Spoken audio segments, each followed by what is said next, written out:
একটা সময় যদি অ্যাফেয়ার থাকে তখন যদি ব্রেকআপ হয়ে যায় তখন তারা চায় যে তোমার সাথে আমার সম্পর্ক হয়নি, তাহলে তুমি কারোর সাথে সম্পর্ক করতে পারবা না। সেই হিংসায় অনেক সময় করে, আবার অনেক সময় একটা সম্পর্ক বা কাউকে পাওয়ার লালসায় সেই কাম ক্রোধকে কন্ট্রোল করতে না পেরেও মানুষজন অনেক সময় এই ঘৃণিত কাজের বশবর্তী হয়ে যায় আসলে। তো সেক্ষেত্রে যে যেভাবেই করুক না কিসের জন্য, কাছের মানুষই এই কাজগুলো করেন, কারণ দূরের মানুষ আসলে নজর দেয়। যে অনেক সময় দেখা যায় না যে আমরা ফেসবুকে ছবি দেওয়ার জন্য কাপলস ছবি দিয়েছেন অথবা ফ্যামিলির ভালো ছবি দিয়েছেন, তো ফ্যামিলিতে দেখা গেলো আস্তে আস্তে কেউ একজন অসুস্থ হলো বা সম্পর্ক একটা সার্টেন টাইমের পর খুব ঝগড়া হচ্ছে বা এরকম একটা বিষয়। তো সেক্ষেত্রে দেখা যায় যে এই সুখ বা এই ভালো একটা ব্যাপার দেখার পর যারা দূরে থাকে তাদের দেখে একটা মানে দীর্ঘশ্বাস হয় যে বাহ, ও তো অনেক হ্যাপি আছে। এটা কিন্তু বদনজর যদি আমি বলি।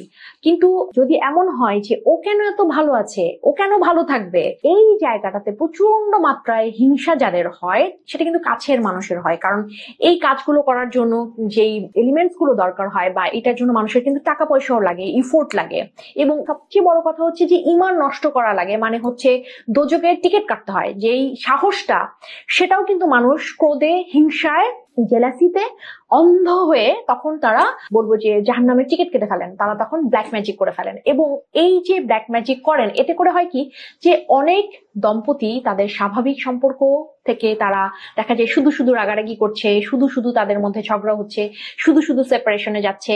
এইটা হয়তো কোনো একটা ইস্যু ক্রিয়েট হয়, কিন্তু ইস্যুটা হয়তো বা যদি ওই রকমের একটা কালো প্রভাব না থাকতো তাহলে হয়তো হতো না। এখন এক্ষেত্রে এটা থেকে আপনারা প্রতিকার কি করে পেতে পারেন? যদি এমন হয় যে আপনাদের সম্পর্কে সম্পত্তি নিয়ে প্রবলেম হচ্ছে বা গ্রামের মানুষজন কেউ আপনাদেরকে জেলাসি করে, সেক্ষেত্রে আপনারা আপনাদের ব্যবহার করা জিনিস না পাঠালেও পারেন। যদি সম্পর্কে কোনো রকমের সমস্যা থাকে, এইটা আপনারা অ্যাভয়েড করতে পারেন।